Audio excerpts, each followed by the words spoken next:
Morning, Knicks Nation. Today is Tuesday, the 13th day of August 2024. I hope you're all safe and healthy today. I hope your family is safe and healthy and that the needs of you and your family in terms of food, shelter, clothing, as well as health are being met today. Blessings upon those that work in the healthcare field, along with the first responders, who every day out here are trying their best to save lives. Those also that pick up garbage, keep our places clean, and those that make deliveries for our convenience and deliver things like mail, food, water, and people.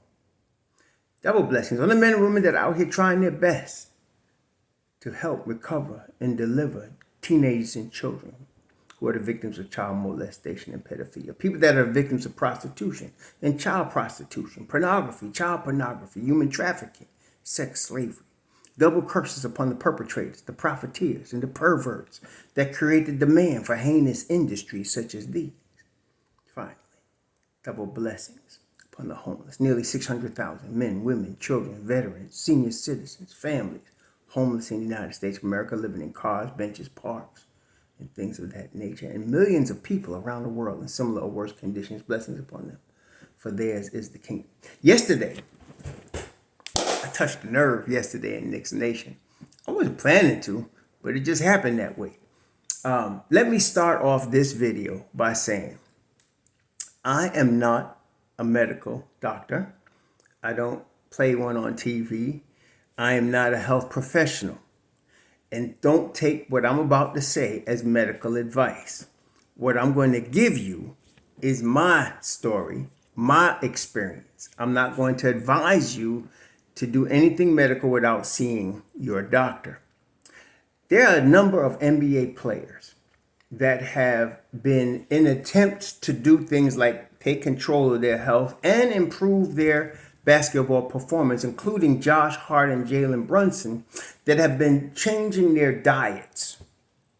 And they've been doing that, experimenting. Chris Paul was the biggest name, I think. Chris Paul became a vegan, and then Cade Cunningham also came into the NBA as a vegan. DeAndre Jordan, Kyrie Irving, and other players like that. And then I mentioned, of course, Josh Hart and Jalen Brunson. They're experimenting, Jaylen Brown as well, experimenting with veganism, experimenting with different diets in an attempt. And I remember years ago when LeBron James was going actually to Miami, he was eating a diet that what we would consider today mostly a ketogenic diet with a lot of protein. And so players try to get an edge, obviously, and they try and also live longer. This is especially true among black men because, say, prostate cancer, which I mentioned prostrate yesterday, prostate cancer is likely, twice as likely to kill black man than white man. Okay, in 2022, there were 33,000 deaths of prostate cancer, and predominantly, percentage of population-wise, it was among black males. Asians are 55% less likely to get prostate cancer. Now, there's a number of factors that they being the medical profession brings up, lifestyle being a big part of it. But myself, this is just me. From when I was young, I got this from my daddy. My daddy got it from my grandmother. My grandmother came up, and I'm not going to give you the whole story because I don't want to be here all day, but my grandmother came up in the South, in the sharecropping servant South. Basically, most people consider slavery ended in 1863 or 65, but no, it didn't. It continued, and even still continues in some form to this day. But my grandmother was raised picking fruit, and all her brothers and sisters and my great grandma picking fruit, servants in white people's houses. And in fact, that's how my father came to pass, a rape from my grandmother being a servant in a white man's house. So, and he was police commissioner, and his son did the rape. But that's another story. So they come up poor, is my point. And they come up using herbs. They come up using remedies that they found in the field because they couldn't afford no doctors. So my grandmother, my father's mother, never trusted doctors, never trusted hospitals. Matter of fact, they were bringing her to a hospital, and that's when she died, at the hospital, because she was so panicked by actually going to the hospital. She didn't want to go to the hospital. And she died being at age 56, being panicked from going to the hospital. My father I grew up, he never first trusted doctors, and he would use any means. He would experiment with stuff, herbs. One time I was sick for 2 weeks, and when I was a child, and I know now looking back, it was because of the amount of sugar I was intaking. I was sick for 2 weeks. I would get sick every winter, but I would get this particular winter. I could not even eat. I couldn't even stand up without feeling sick for 2 weeks.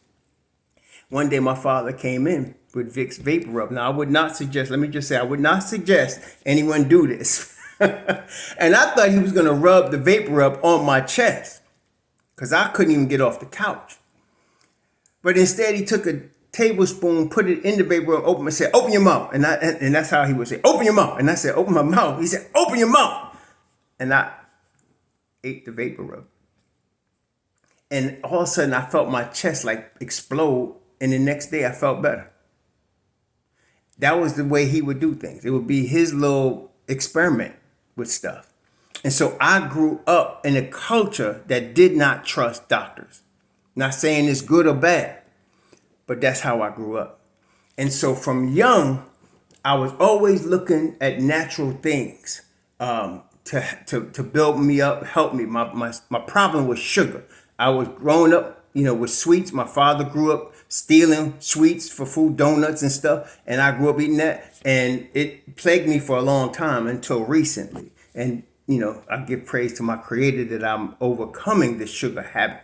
But I consider myself like an alcoholic. I'm still a sugarholic. I'm just in recovery. So I haven't had processed sugar in a long time. So I just try to stay away from it. I eat fruits.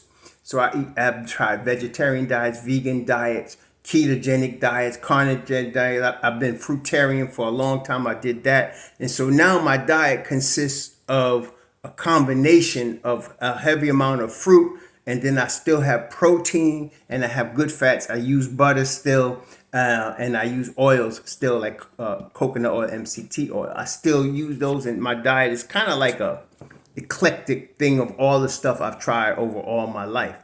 And so, and then of course, exercise. I remember when I was crawling, before my brother was even born, crawling around Dan Lurie weights.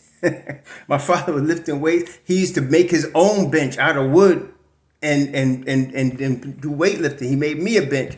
And so I've always been around exercise. And so I'm learning still, even to now at 63, better ways of exercising and how my body changes. So what I'm saying is, me, myself, I'd rather try preventive measures rather than dealing with once something happens. And as I mentioned to a few yesterday, through the Creator, I am not afraid of death. I'm not afraid of dying. I'm more concerned with my wife and my children than me. And so if I was to obtain some sort of disease or something was to happen, I'm not worried about that. I'm at peace with that. And I've also, that was confirmed with my daddy, watching him in the last 2 years of his life, and me being fortunate, blessed to be there with him, and actually was there the night he died and saw peace come on him. He was at peace, and he was telling me from when I first came here, I'm going to die, and he was at peace with it. He wasn't worried. He was really only concerned with his wife, my stepmother, who I consider my mother. He was only concerned with her. And when I promised him I would take care of her, he let go.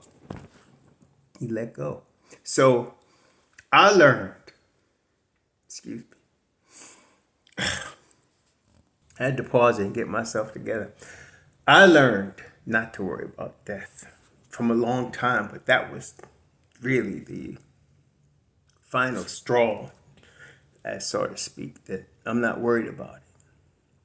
I take care of myself the best I can.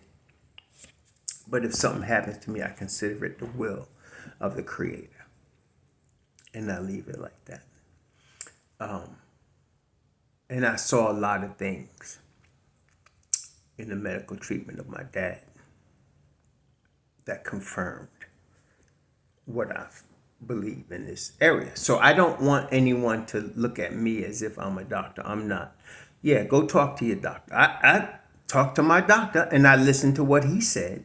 But at the end of the day, just like all of you, we have to make our own decisions about our health. Okay? My doctor was on me. Get this test done. Get this test done. Then a number of you could get it done non-invasive. It's not the manner of the test alone. I don't want to send my poop to someplace and then come back and tell me, oh, you better come in. We got to cut something out. I'm not having that. That's just me. I don't care how the test goes. See? So it's irrelevant to me to take a test because it's irrelevant to me what they find because it's irrelevant to me what they suggest. That's why. Okay? Me, raw Hebrew, I pray to my Creator. I study His Word. I look at health principles from Him and from other people. And I go by the experience. I have had over 63 years of dealing with my own health and focusing on it as I have been. Like I said, I was a vegan for 20 years. I've been fruitarian for 4 years. I was ketogenic for 4 years. 4 years. And then I did carnivore during the course of that time. For several months, I did carnivore. So I've tried all of them. The only thing I didn't try officially is, there's one couple of diets I didn't try. Like I didn't try the zone or a couple of stuff I didn't do. But the diets I thought would help me, the diets I thought were the best for me, I tried. And now at the end of the day, like I said, I look back over my own experience and what make me feel strong and healthy. And I have put together something that I feel is for me, a fruit base, but also have some protein. I don't give up my chicken, especially chicken or organic beef. I'll have me a ribeye once in a while. I like that. But everything is fruit based. And then I'll have butter and I'll have MCT oil. Usually I put that in my coffee and I'll have that. It's called a bullet coffee. But I use all of that. And then I use some fasting and I do some 1 meal a day. I was doing that, but now I don't really do that anymore. It's usually like I probably eat twice a day, but I'll eat when I feel like eating. Usually is after 12 noon though. And that's how I do my thing. And I try to work out and I set goals for myself and I experiment with things. I'm still experimenting with stuff, but because I'm continually learning, but I take my health in my own hands. And my wife and I both agree with that. Now, she's got a different view on this thing we talking about with the cancer than I do, but I'm not worried about that. I'm not worried about cancer. I'm not worried about any of that. Whatever comes upon me, I feel it's the will of the Creator, and I will go with that. I do not trust doctors. I do not trust hospitals. I do not trust technology. I don't trust any of it. That's just me. Everybody got to make their own choice. And I suggest you talk to your doctor, listen to what he or she is telling you, and then make your own decisions as well. You'll have a good and blessed Tuesday. Shalom.